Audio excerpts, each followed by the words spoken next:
jy hoef nie te verstaan nie.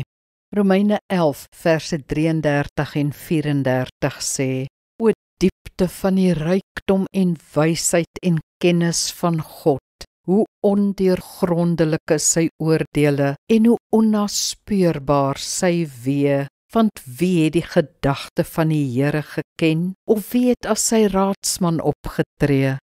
Ons gesels weer eens oor God se grootheid en misterie. Ons kan hom nie heeltemal verstaan nie. Sy weë is hoër as ons weë en sy gedagtes hoër as ons gedagtes. Ons kan iets van hom verstaan, dit wat hy aan ons openbaar het, en dit wat ons gedagtes kan begryp, maar beslis nie alles nie. Gelukkig hoef ons God nie te verstaan nie. Die skrif sê nêrens ons moet nie. Die skrif sê egter dikwels ons moet God vertrou. God is beslis betroubaar.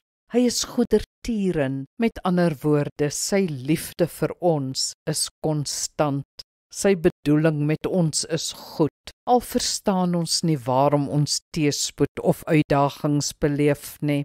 Om te vertrou is om eenvoudig ons verstaan te laat vaar, aan God oor te gee en te sê, Here, doen u goeie wil in my lewe. Kom ons bid saam. Liefdevolle God, dankie vir u goedheid en genade in my lewe. Ek verstaan u nie, Here, maar ek vertrou u.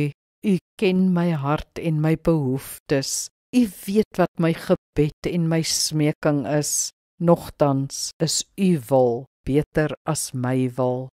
Amen. Die Here seën jou.